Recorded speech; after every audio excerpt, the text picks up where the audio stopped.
اللہ رب العزت نے انبیاء کرام کو اپنی مخلوق کی ہدایت کے لیے، رہنمائی کے لیے اس دنیا کے اندر بھیجا۔ تو نبیوں کا سلسلہ، نبوت کا سلسلہ ختم ہوا ہمارے پیارے آقا حضرت جناب محمد مصطفیٰ صلی اللہ علیہ وآلہ وسلم کی ذات پر۔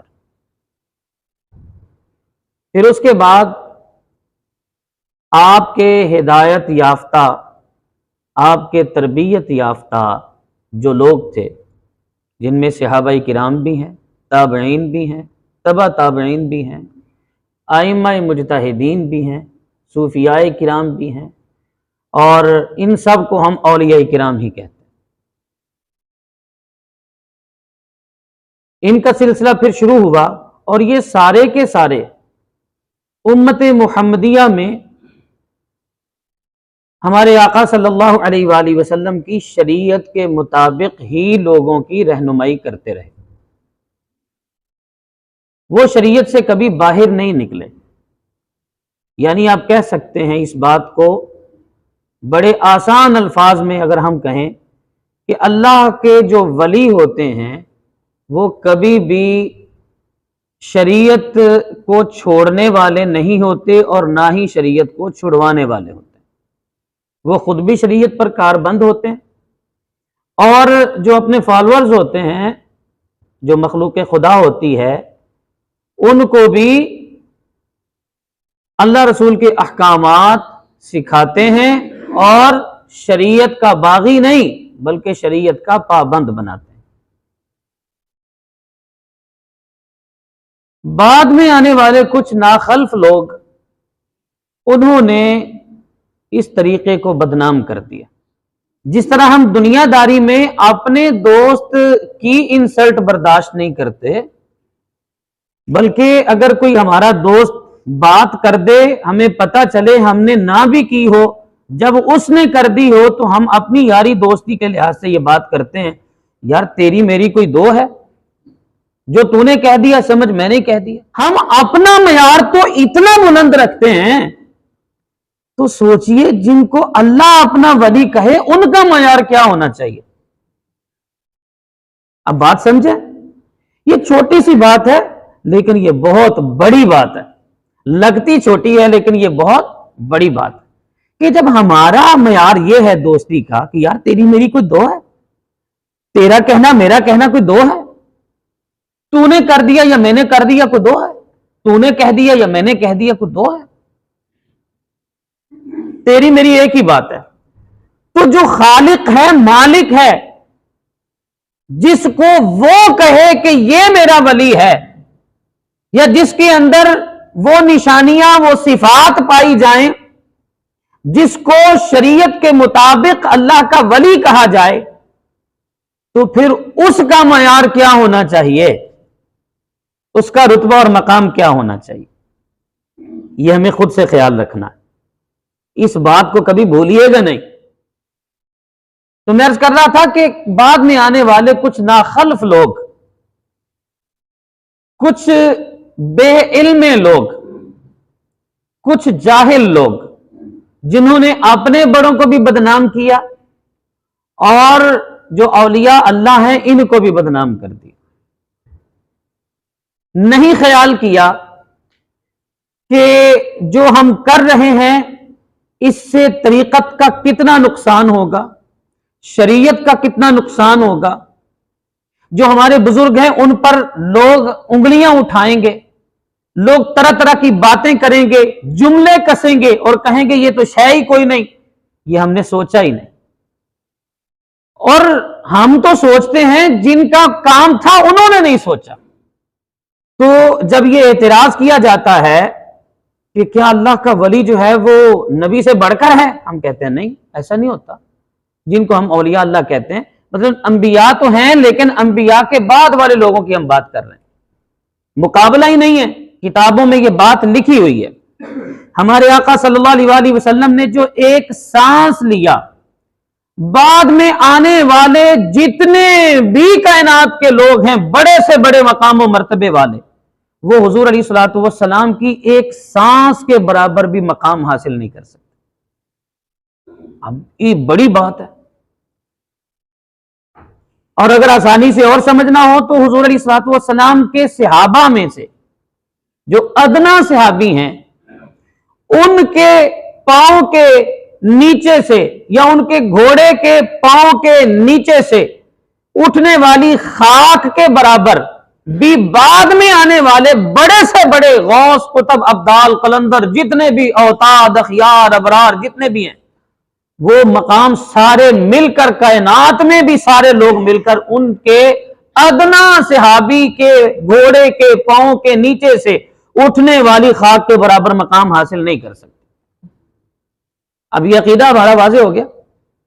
پھر بھی جب یہ بات کرتے ہیں تو کہتے ہیں دیکھیں جی حضور نے ایسا نہیں کیا، حضور سے ایسے کام نہیں ہوئے، تو تم تو اولیاء اللہ کو کہتے ہو کہ انہوں نے یہ کام کر دیے۔ حضور نے کو مردہ زندہ کیا ہے، تم کہتے ہو غوث پاک نے مردے زندہ کر دیے۔ حضور نے کبھی کسی کو دور بیٹھ کے کہا ہے دیکھو یہ لائیو منظر ہے، تم کہتے ہو داتا صاحب نے لائیو منظر یہاں پر دکھا دیا۔ مطلب اس طرح کی باتیں کر کے وہ کہتے ہیں دیکھو پھر نبی کی شان زیادہ ہے کہ ولی کی شان زیادہ؟ ہم کہتے ہیں نبی کی شان زیادہ۔ تو وہ کہتے ہیں پھر تو تم خود دیکھو، تم اپنی بات میں جھوٹے ہو گئے، حضور نے ایسا نہیں کیا تو تم ولیوں کو کیسے ایسا کرتے ہو؟ اس کا مطلب یہ ہے کہ تمہاری کہانی ہے۔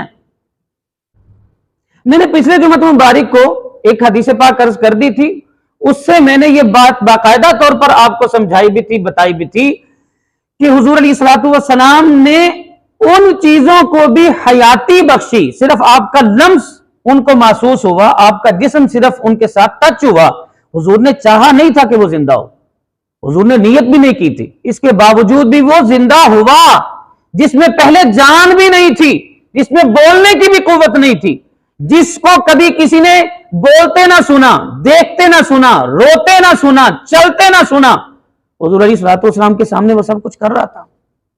ستون حنانہ، تو یہ تو بخاری شریف کی حدیث ہے۔ تو ایک ہوتا ہے جس میں پہلے جان تھی اس کو زندہ کیا گیا، یہ بڑا مقام ہے، جیسے عیسیٰ علیہ السلام نے مردوں کو زندہ کیا، مگر اس سے بھی بڑا مقام یہ ہے کہ چلتے پھرتے مردوں کو زندہ کر دیا جائے، اور اس سے بھی بڑا مقام یہ ہے کہ چلتے پھرتے چاہنے نہ چاہنے کے علاوہ کی بات ہو رہی ہے کہ چلتے چلتے قرب جنہوں نے محسوس کیا، ان کے اندر اگر بولنے کی طاقت نہیں بھی تھی پھر بھی بولنے کی طاقت آ گئی، ان کے اندر جان تھی ہی نہیں پھر بھی جان آ گئی، بولنے کی قوت نہیں تھی بولنے کی قوت بھی آ گئی، محسوس کرنے کی قوت نہیں تھی محسوس بھی کرنے لگ گئے، رونے بھی لگ گئے، باتیں بھی کرنے لگ گئے، سلام بھی بھیجنے لگ گئے۔ ابھی کو مردہ زندہ کرنا پیچھے باقی ہے کوئی؟ یہ تو بڑی شان ہے۔ تو اس لیے کبھی اس طرح کی جو بات کرے وہ جاہل ہے، اس کا مطلب اس کو پتہ ہی نہیں ہے کچھ بھی، وہ تو جان بوجھ کے ٹکراؤ کرنا چاہتا ہے، جان بوجھ کے لڑانا چاہتا ہے لوگوں کو، اس لیے ایسی باتیں کر رہا ہے۔ وگرنہ کہاں انبیاء کرام کی شان اور پھر سلطان الانبیاء کی شان، اور پھر اللہ کے ولیوں کی شان۔ میں نے تو پہلے آپ کو عقیدہ واضح کر دیا، بات میں نے 2 × 2 4 کی طرح واضح اور صاف کر دیا آپ کے سامنے۔ تو بعد میں آنے والے جو چند ناخلف لوگ ہیں، جو جاہل لوگ ہیں، انہوں نے کام ایسے کیے ہیں، بھلے وہ ان کے گدی نشین تھے، بھلے ان کے وہ سجادہ نشین تھے، بھلے ان کے مریدین تھے یا عقیدت مند تھے، انہوں نے ایسے کام کیے جن کی وجہ سے اولیاء اللہ کو بدنام کیا جانے لگ گیا۔ تو مطلب کیا ہے کہ وہ لوگ اس کے ذمہ دار ہیں جنہوں نے غلط کام کر کے، غلط حکایات بیان کر کے، یا قرآن اور حدیث کو پہلے نہیں پڑھا بعد میں اس کرامت کو بیان کرتے، تاکہ پتہ چلتا کہ قرآن سے بھی ثابت ہے حدیث سے بھی ثابت ہے، پھر جا کر وہ بتاتے بھئی دلیل قرآن اور حدیث ہی ہوتی ہے، لیکن اس کی تائید میں فلاں اللہ کے ولی نے بھی یہ کام کیا۔ ہم ڈائریکٹ بتاتے ہیں غوث پاک نے مردے زندہ کر دیے، بھئی آپ بتاؤ قرآن کے اندر اللہ کے نبیوں نے بھی مردے زندہ کیے، حدیث کے اندر حضور علیہ الصلوۃ والسلام نے چلتے پھرتے یہ معاملات ہو گئے، پھر اس کے بعد بتائیے یہ فیض اولیاء اللہ میں بھی آیا ہے جیسے کہ غوث پاک نے مردوں کو زندہ کیا۔ تو کوئی نہیں مانے گا تو پھر بتائیے گا، کیونکہ آپ نے دلیل سامنے رکھ دی۔ یاد رکھیے گا اولیاء اللہ کی کرامات دلیل نہیں ہوا کرتی، جو کرامات ہوتی ہیں یہ دلیل نہیں ہے۔ کوئی کہے کہ مردوں کو زندہ کیا ہے، آپ کہیں جی ہاں جی فلانے ولی نے کیتا ہے، تو آپ یہ دلیل نہیں اس کو دے سکتے۔ دلیل قرآن ہوتا ہے یا پھر حدیث ہے؟ تو جو قرآن اور حدیث کے اندر ہے وہ دلیل ہے، پہلے وہ بیان کریں، پھر اس کے بعد اولیاء اللہ کی کرامات کو بیان کریں تاکہ بدعقیدگی سے بچا جا سکے۔ اب ہمارے مزارات پہ کیا ہوتا ہے؟ ہمارے لیے پرابلم ہے۔ اولیاء اللہ کی شان کو تو ہم سنتے ہیں، لیکن اولیاء اللہ کی تعلیمات کو بھی ہم دیکھیں نا جی۔ آج ہم اولیاء اللہ کی تعلیمات کو دیکھتے ہیں کہ اولیاء اللہ کی تعلیمات کیا ہیں۔ مزارات پہ جانا چاہیے کہ نہیں جانا چاہیے؟ چند سوالات ہیں، میں سوالات کو آپ کے سامنے رکھتا ہوں اور انہی کے جوابات ہم پورے کر لیتے ہیں۔ مزارات پہ جانا چاہیے کہ نہیں؟ مزار کہتے ہیں زیارت والی جگہ کو۔ زندہ کی بھی زیارت ہو سکتی ہے اور جو اس دنیا سے چلا گیا اس کی بھی زیارت ہو سکتی۔ بھئی زندہ کی بھی زیارت کی جاتی ہے نا، ملا جاتا ہے جا کے۔ ہم اپنے بزرگوں کے پاس نہیں جاتے، والدین کے پاس نہیں جاتے، یاروں دوستوں کے پاس نہیں جاتے۔ تو جس کی بھی زیارت کے لیے آپ جائیں گے تو جس کی زیارت ہو رہی ہے اس کو مزار کہتے ہیں۔ مزار کسے کہتے ہیں؟ جس کی زیارت کی جائے۔ تو جو زندہ ہوتا ہے جب اس کی زیارت کے لیے آپ جائیں گے وہ بھی مزار ہے، اور جب کوئی اس دنیا سے چلا گیا ہے تب بھی جب اس کی زیارت کے لیے آپ جائیں گے اس کو بھی مزار ہی کہتے ہیں۔ اب ہماری حالت پتہ کیا ہے؟ ہم کہتے ہیں ایسی تیزی داتا صاحب دے مزار چل رہے ہیں تو ہم یہ سمجھتے ہیں کہ ہم داتا صاحب کے دربار کی زیارت کرنے کے لیے جا رہے ہیں۔ بھی داتا صاحب کے دربار کی زیارت کے لیے نہیں جاتے ہم، یہ یاد رکھیے۔ ہم داتا صاحب کے مزار شریف پہ حاضر ہوتے ہیں، وہاں پر جا کر فاتح خوانی کرتے ہیں اور داتا صاحب کی زیارت کے لیے جاتے ہیں۔ یہ بات یاد رکھیے، دربار کی زیارت نہیں ہوتی، بلکہ زیارت اس کی ہوتی ہے جو اس دربار کے اندر ہوتا ہے، جس کا وہاں پر مزار ہوتا ہے۔ یعنی قبر کو آپ کہہ لیں کہ آپ مزار کہتے ہیں۔ تو وہ نشانی بنا دی جاتی ہے تاکہ پتہ چل جائے کہ یہ عام لوگوں جیسا نہیں ہے، یہ کوئی اعلیٰ ہستی ہے، اس لیے اتنا اوپر گنبد بنا دیا گیا، اس کا دربار بنا دیا گیا تاکہ بعد میں آنے والے لوگوں کو پتہ چلے اس میں اور اس میں فرق ہے، ہم میں اور اس میں فرق ہے۔ جب ہم اس جیسے نہیں ہیں تو نبی جیسے کون ہو سکتا ہے؟ تو مزارات پہ جانا چاہیے کہ نہیں، یہ سوال ہے۔ جواب سن لیجئے۔ حضرت موسیٰ علیہ السلام کا واقعہ اور حضرت خضر علیہ السلام کا واقعہ قرآن کے اندر موجود ہے، 15ویں پارے کے آخر میں، 16ویں پارے کے شروع میں۔ موسیٰ علیہ السلام کو اللہ رب العزت نے بھیجا، وہ لمبا واقعہ میں پورا نہیں بیان کر رہا ہوں، اگر میں کھول کے تو بیٹھا ہوں۔ 15ویں پارے کے آخر میں ہے، 16ویں پارے کے شروع میں۔ موسیٰ علیہ السلام کو اللہ رب العزت نے بھیجا کن کے پاس؟ خضر علیہ السلام کے پاس۔ تفسیر کے اندر آتا ہے، قرآن کے اندر خضر کا لفظ موجود نہیں ہے خضر علیہ السلام کا، لیکن موسیٰ علیہ السلام کا نام موجود ہے۔ تو واقعہ جو ہے ظاہر سی بات ہے، مفسرین کرام ہیں، انہوں نے مستند واقعات میں سے لے کے یہ تفسیر مدارک ہے، نئی تفسیر نہیں ہے، پرانی تفسیر ہے، بزرگوں کی بڑوں کی تفسیر ہے، جس سے آگے لوگوں نے تفسیریں لکھی ہیں، تو اس کو میں لے کے بیٹھا ہوں۔ تو تفسیر مدارک کے اندر یہ لکھا گیا، مختصر واقعہ میں مخصوص کر دیتا ہوں آپ کو۔ موسیٰ علیہ السلام کو اللہ رب العزت نے بھیجا، بات یہ ہو رہی تھی کہ کیا کوئی موسیٰ علیہ السلام سے بھی بڑھ کر اللہ رب العزت نے علم والا اس دنیا کے اندر بھیجا؟ تو اللہ رب العزت نے خود موسیٰ علیہ السلام سے فرمایا کہ فلاں جگہ پر جاؤ، وہاں پر ہمارا ایک بندہ رہتا ہے، اس کے پاس جائیے۔ اللہ نے بھیجا۔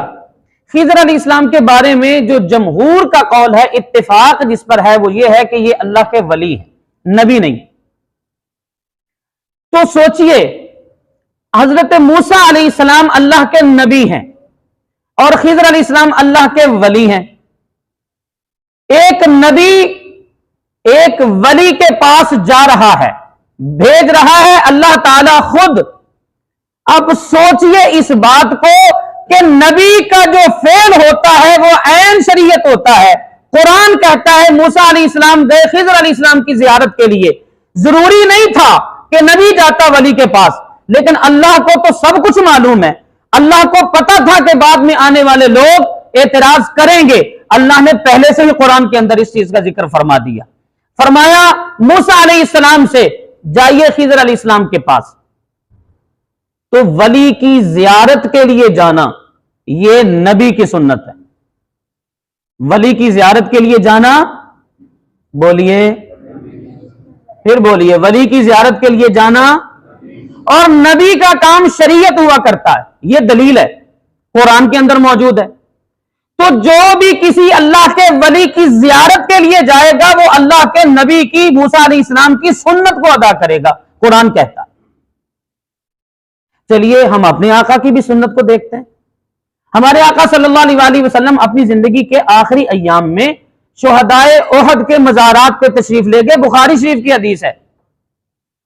شہدائے احد کے مزارات پہ حضور تشریف لے گئے اور صحابی فرماتے ہیں، حضرت عقبہ ابن عامر رضی اللہ تعالیٰ عنہ، آپ فرماتے ہیں، بخاری شریف کی حدیث ہے، آپ فرماتے ہیں حضور علیہ الصلوۃ والسلام کے لیے ممبر رکھا گیا۔ ممبر رکھنا اس بات کی نشاندہی کرتا ہے، اشارہ کرتا ہے اس طرف، اور بلکہ واضح کرتا ہے اس بات کو کہ اگر چند لوگ ہوتے تو ممبر کی ضرورت نہیں تھی، حضور ویسے خطاب فرما دیتے، لیکن ممبر رکھنا بتاتا ہے کہ وہاں پر جمع غفیر تھا، کافی لوگ تھے۔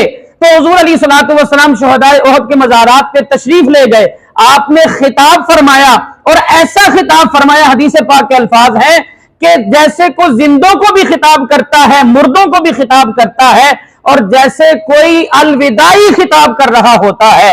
اور پھر حدیث پاک میں آتا ہے اس کے بعد ایک مرتبہ بھی حضور کو ممبر پر پھر نہیں دیکھا، پھر حضور علیہ الصلوۃ والسلام اس دنیا سے وصال فرما گئے۔ تو حضور کی بھی سنت ہے مزارات پہ جانا، شہدائے احد کے مزارات پہ حضور تشریف لے گئے، یہ ہمارے آقا کی بھی سنت ہے۔ تو زیارت کرنے کے لیے جانا، مزارات پہ جانا، موسیٰ علیہ السلام کی بھی سنت ہے کہ ولی کی زیارت کے لیے گئے، اور اگر قبروں کی بات کی جائے تو حضور علیہ الصلوۃ والسلام تشریف لے گئے، ہمارے آقا کی سنت ہے، بخاری شریف کی حدیث ہے۔ تو مزارات پہ جانا منع، طریقہ کار میں فرق ہے۔ طریقہ کار کیا ہے؟ ہم جاتے ہیں، کوئی لالا علی سرکار جاندا ہے، کوئی کلندر پاک جاندا ہے، کوئی داتا صاحب جاندا ہے، کوئی بابا صاحب جاندا ہے۔ طریقہ کار کیا ہے؟ وہاں پر جا کر جو خرمستیاں کرتے ہیں نا جی، یہ خرمستیاں خراب کرتی ہیں، یہ ان بزرگوں کو بدنام کرتی ہیں۔ ڈھول ڈمکا ہوتا ہے، دھمالیں ڈالی جاتی ہیں، اور پھر جو وہاں پر کرتوت کر کے آتے ہیں، خراب عمل کر کے آتے ہیں، پریشان کن صورتحال ہوتی ہے، جواب ہمیں دینا پڑتا ہے، یہ ساری چیزیں خرابی کا سبب بنتی اور یہ بزرگوں کو بدنام کرنے کا سبب بنتی۔ مزارات پہ جانا کیوں چاہیے؟ جو جا رہا ہے اس سے پوچھا جائے بھی کیوں جا رہے ہو، اس کو نہیں پتا ہوگا۔ مزارات پہ کیوں جانا چاہیے؟ صرف ایک مقصد کہ ہمارے آقا کی سنت ہے، موسیٰ علیہ السلام کی سنت ہے، بھائی نبی کی سنت کو ادا کرنے کے لیے جا رہے ہیں۔ اچھا چلو سمجھ لیا اس بات کو بھی۔ اب طریقہ کار کیا ہونا چاہیے؟ بھائی اکٹھے بھی جا سکتے ہو، اکیلے بھی جا سکتے ہو، لیکن وہاں پر کرنے کیا جا رہے ہو؟ جی ثواب کی خاطر جا رہے ہیں۔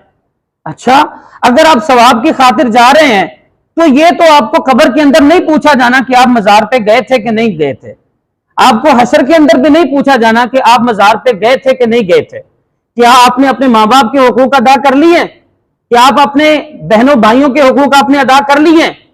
کیا آپ نے ہمسایوں کے حقوق ادا کر لیے؟ کیا بیوی بچوں والے معاملات میں حقوق آپ نے ادا کر لیے؟ پھر جائیے مزارات پہ، آپ کو کوئی روکتا ہے؟ آپ جاتے ہیں ثواب لینے کے لیے اور وہاں پر الٹا گناہ کر کے آتے ہیں۔ جو جاتے ہیں ان کو بھی پتہ نہیں ہوتا ہم کیوں جا رہے ہیں، اور وہاں پر جا کر پھر کیا کرتے ہیں؟ جاتے ہی سجدے میں۔ پھر وہاں پر لنگر نیاز کا بھی اہتمام ہوتا ہے، وہاں پر چادر کا بھی اہتمام ہوتا ہے۔ میں اعلیٰ حضرت عظیم البرکت شاہ امام احمد رضا خان فاضل بریلی رحمۃ اللہ تعالی علیہ کی بات آپ کو بتانے لگا ہوں، فتاوی رضویہ سے چند باتوں کو ملا کے اکٹھا سن لیجئے۔ مزارات پہ جانا منع نہیں ہے، میں نے آپ کو پہلے بتا دیا، جائیے، لیکن حق و حقوق ادا کر کے جائیے، تاکہ وہاں پر جا کر اللہ کے ولی کے پاس جب بیٹھے ان کی بارگاہ میں جا کر دعا کریں اللہ سے کہ یا اللہ میں سارے حق و حقوق ادا کر کے آیا ہوں، مولا اب تیرے اس ولی کی بارگاہ میں آیا ہوں، اب مجھے اپنی معرفت کا فیض عطا فرما دے، مجھے اپنی معرفت عطا فرما دے، اس اللہ کے ولی کے صدقے میں مجھے عطا فرما دے۔ پھر دیکھیے گا ملے گا کہ نہیں۔ اچھا جب جاتے ہیں وہاں پر جاتے ہیں تو لنگر نیاز کا اہتمام ہوتا ہے۔ مجھے ایک میسج آیا، میں بڑا پریشان ہوا ہوں، اس میسج کو پڑھ کے میں آپ کے ساتھ بھی شیئر کرتا ہوں۔ ظاہر سی بات ہے، میں نے کہا ہم بدنامی کا سبب بنتے ہیں۔ اس نے لکھا تھا, میسج کرنے والے نے, سوشل میڈیا پہ بھی یہ میسج آیا ہوگا, لکھا یہ تھا کہ آج مزارات کے غلوں کو بند کر دیا جائے تو وہاں پر کوئی بھی نہیں جائے گا. آپ کو پتا اس میں ہماری کتنی انسلٹ ہوئی ہے اس بات سے؟ مجھے تو بڑی انسلٹ محسوس ہوئی, پتہ نہیں آپ کو ہوئی ہو یا نہیں ہوئی ہو, لیکن مجھے بڑی انسلٹ محسوس ہوئی اس بات سے. مطلب لوگ ہمیں یہ کیا سمجھتے ہیں کہ دربار جو ہیں وہ ہمارے چندوں پہ چل رہے ہیں. اچھا بات تو سچ ہے, ویسے بات تو سچ ہے, اس میں غلط نہیں ہے, لیکن ایک بات یہاں پہ غلط ہے کہ دربار ہمارے چندوں پہ نہیں چل رہے. جو وہاں پر مجاور بن کے بیٹھے ہیں اور جو حکومت ہے وہ ان چندوں سے چل رہی ہے. جو وہاں پر پیر بن کے گدی نشین بن کے بیٹھے ہیں ان کے کوٹھیاں کاریں جو ہے نا جی وہ ان چندوں سے بن رہی ہیں. لیکن سارے ایک جیسے نہیں ہوا کرتے. آج اگر کچھ لوگ بدنام کرنے والے ہیں تو کچھ لوگ ایسے بھی اس دنیا کے اندر اللہ نے اپنے ولی بھیجے ہیں جو اب بھی اپنے بزرگوں کے نقش قدم پر موجود ہیں. انہوں نے اپنے مزارات پہ باقاعدہ طور پر پابندیاں لگائی ہیں کن چیزوں میں. اللہ کا ولی جہاں پر آتا ہے پہلے وہاں پر مسجد بناتا ہے تاکہ لوگ آئیں تو صرف میری زیارت کے لیے نہ آئیں, لنگر کے لیے نہ آئیں, چندے کے لیے نہ آئیں, نذرانے کے لیے نہ آئیں, بلکہ آئیں تو اللہ کی عبادت کے لیے آئیں. حضور داتا صاحب بھی جب آئے تھے لاہور میں تو آپ نے سب سے پہلے آ کے مسجد بنائی. حضور بابا فرید میں زیارت کی ہے, میں نے, وہاں پر بھی مسجد موجود ہے. آپ کسی بھی مزار پہ چلے جائیں وہاں پر ساتھ مسجد موجود ہوتی ہے. اور ماشاءاللہ اب بھی کچھ لوگ ایسے موجود ہیں جو اگر سجادہ نشین ہیں یا گدی نشین ہیں یا پیر صاحبان ہیں وہ باقاعدہ مسجد کا اہتمام کرتے ہیں, دینی معاملات کا اہتمام کرتے ہیں. تو اس چیز میں بھی بدنامی ہماری طرف سے ہوئی ہے کہ ہم جا کر چندے وہاں پر ڈالتے ہیں. بھائی بزرگوں کو ہمارے چندوں کی ضرورت نہیں ہے. ہاں آپ وہاں پر لوگوں کو دیکھیے کہ وہ لوگ کیسے ہیں جن کو ہم چندہ دے رہے ہیں. یا تو حکومت کے پاس جاتا ہے, یہ جو ہم چادر چڑھاتے ہیں آپ کو پتا ہے اس کا بڑا عجیب معاملہ کاروبار ہے. یہ اعلیٰ حضرت رحمۃ اللہ تعالی نے فرماتے ہیں مزار پر صرف ایک یا حد 2 چادروں کی اجازت ہے, اس کے علاوہ چادر کی اجازت ہی نہیں ہے مزار پہ. وہاں پر ہزاروں چادریں چڑھتی ہیں اور پھر وہ واپس جاتی ہیں تھوڑی دیر کے بعد, پھر ہاف قیمت پہ پھر ان کو ملتی ہے. اور پھر ہم جیسے لوگ جاتے ہیں جا کر وہاں پر چادر چڑھاتے ہیں. آپ کو پتا ہے جس کسی نے وہاں پر چادر چڑھانی ہے نا وہ یہاں پر کسی بندے کو جو حقدار ہو کپڑا لے کے دے, کپڑا پہنا دے, اللہ کے ولی کے مزار کی چادر کی زیارت کر لے, اللہ کا ولی یہاں بیٹھے بیٹھے اس سے راضی ہو جائے گا, اس کو ثواب بھی ملے گا. پھر لنگر نیاز کا اہتمام ہوتا ہے تو ہم کیا کرتے ہیں, داتا صاحب ہی لے کے جانی. ابھی دیکھیے نا جی داتا صاحب کا عرس آئے گا تو پورے پاکستان سے تقریباً دودھ غائب ہو جائے گا. کیا اللہ کے ولی کی یہ تعلیمات ہیں کہ بچے بھوکے مر جائیں گے؟ لوگوں نے شاید ابھی سے سٹور کرنا شروع کر دیا ہو, یا پھر وہ بچوں کو دوسرا دودھ پلائیں گے. یہ اللہ کے ولیوں کی تعلیمات نہیں ہے, یہ داتا صاحب کی تعلیمات نہیں ہے. تو وہاں پر سبیل لگانے کو میں منع نہیں کر رہا ہوں. میں نے محرم شریف کے حوالے سے ایک بات کی تھی, کچھ لوگوں نے سمجھ لیا کہ میں نے کہا کہ سبیل نہ لگائی جائے. بھائی لگائیں سبیل, لیکن باقی معاملات بھی کریں. سبیل لگانے کے لیے, پانی کے لیے تو امام حسین نے اپنی جان قربان نہیں کی, اپنا کنبہ قربان نہیں کیا. انہوں نے دین اسلام کی اقدار کو بچانے کے لیے کیا. جس نماز کے لیے انہوں نے اپنی جان کو قربان کر دیا, جس قرآن کے لیے انہوں نے اپنی جان کو قربان کر دیا. آج ہم قرآن پڑھنے کے لیے تیار نہیں ہے, قرآن پڑھانے کے لیے تیار نہیں ہے, اسلام کو سمجھنے کے لیے تیار نہیں ہے, اسلام کو سمجھانے کے لیے تیار نہیں ہے, اپنے بچوں کو دین کی طرف لگانے کے لیے ہم تیار نہیں ہیں. ہم خود نماز پڑھنے کے لیے تیار نہیں ہیں, جس نماز کے لیے امام حسین نے اپنا سر کٹوا دیا. تو بھائی سبیل لگانا منع نہیں ہے, دودھ کی بھی سبیل لگائیے, داتا صاحب کی طرف بھی لگائیے, لیکن اللہ کی مخلوق کو بھوکا نہ ماریے, پیاسا نہ ماریے, ورنہ داتا صاحب راضی ہونے کے بجائے ناراض ہوں گے. تو چادر چڑھانے کا بھی مسئلہ میں نے آپ کے سامنے رکھ دیا. اس کے لیے کسی غریب آدمی کو پیسے دیں, کسی غریب آدمی کو کپڑا دیں, آپ کو داتا صاحب راضی ہو جائیں گے. اسی طرح لنگر نیاز کا جو اہتمام ہے, داتا صاحب ہماری لنگر نیاز پہ نہیں بیٹھے ہوئے, اللہ تعالیٰ نے ان کو داتا کا یہ شرف عطا فرمایا ہے. یہ داتا کا لقب, دیکھیے داتا اللہ ہے, غوث بھی اللہ ہی ہے, دستگیر بھی اللہ ہی ہے، مشکل کشا بھی اللہ ہی ہے، حاجت روا بھی اللہ ہی ہے، مولانا بھی اللہ ہی ہے، علی بھی اللہ ہی ہے، اکبر بھی اللہ ہی ہے، غنی بھی اللہ ہے، اعظم بھی اللہ ہے، سب کچھ اللہ ہے۔ مگر اللہ کی عطا سے اس دنیا کے اندر کچھ بندے بھی ہیں جو اللہ نے ان کو اپنی یہ صفات کا فیض عطا فرماتے ہوئے ان کو یہ شرف عطا کیا ہے، اور یہ بھی باقاعدہ طور پہ قرآن و حدیث سے ثابت ہے چیزیں۔ انشاءاللہ اس کو موضوع کو ہم رکھیں گے الگ سے۔ تو اور یہ اللہ کے مزارات پہ کوئی پرابلم نہیں ہونی چاہیے۔ پھر ہم جاتے ہی سجدے۔ اعلیٰ حضرت رحمۃ اللہ تعالیٰ نے فرماتے ہیں جو بھی مزار پہ جائے 4 ہاتھ پیچھے ہٹ کے کھڑا ہو جائے۔ یہ جو لالا ولی سرکار جاتے ہیں اور کلندر پاک جاتے ہیں یا داتا صاحب جاتے ہیں یا بابا صاحب جاتے ہیں، غور سے سن لیں، 4 ہاتھ، عربی میں ہاتھ پتہ کہاں تک ہوتا ہے؟ یہاں سے لے کے یہاں تک، گز لا لو، گز ہوتا ہے نا جتنا، یہاں سے اتنا گز ہی ہوتا ہے میرا خیال، تو چلو 4 گز لگا لیں۔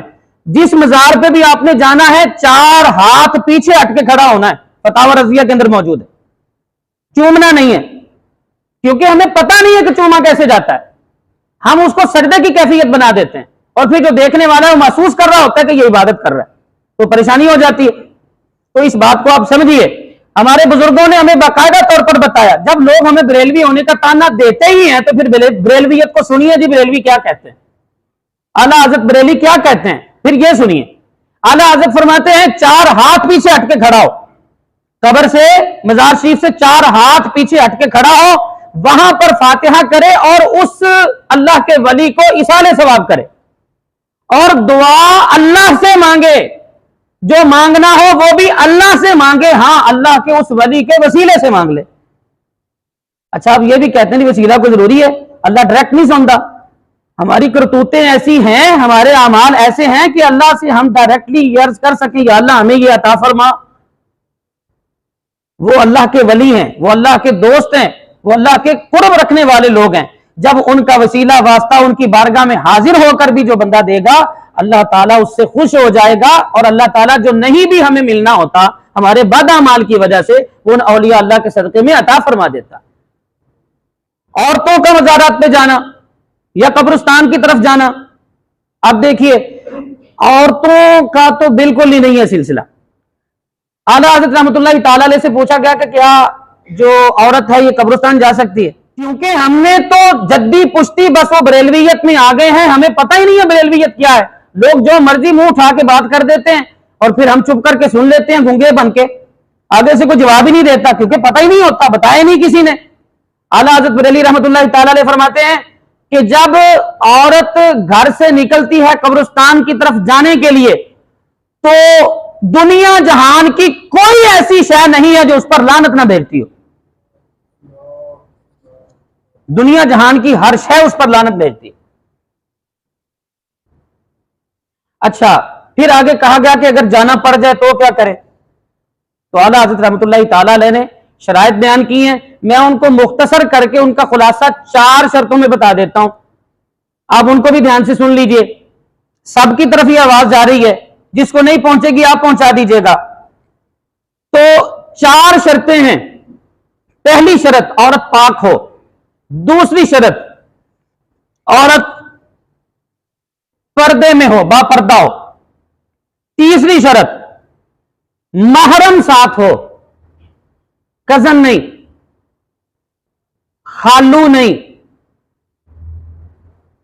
یہ یاد رکھ لے، پھپھا بھی نہیں، جو محرم رشتہ بنتا ہو۔ پھپھا اور خالو جو ہوتے ہیں یہ محرم رشتہ نہیں ہوتا، ماموں ہے، چچا ہے، تایا ہے، جو اوریجنلی ابو ہیں، بھائی ہے، بیٹا ہے، خامد ہے، یہ محرم رشتے ہیں۔ اصل بھانجے، اصل بھتیجے، یہ محرم رشتے ہیں۔ تو ان میں سے کوئی ایک محرم ساتھ ہو، 3 ہو گئی۔ چوتھا یہ ہے اس وقت جائے جب وہاں پر کوئی اور نہ ہو۔ یہاں پیچھے تھوڑا عرصہ گزرا ہے، ایک مائی صاحبہ تھے، وہاں پر گئے، کوئی عورت تھی وہاں پر گئی قبرستان میں، تو اس کو کسی نشئی نے نا لوٹ لیا۔ یہ ہمارے اس گاؤں کا واقعہ۔ تو کسی نے اس سے پوچھا کہ بھائی تو وہاں پر اکیلی کیا لینے گئی تھی؟ ہاں بھائی نے کیا سی جدوں کوئی نہ ہوئے ادوں جایا کرو۔ بھائی میں نے 3 شرطیں پہلی بھی بتائی ہیں، وہ بھی دیکھ لیں، سارا ملبہ میرے اوپر ڈال دیتے ہیں۔ تو 3 شرطیں پہلی بھی ہیں،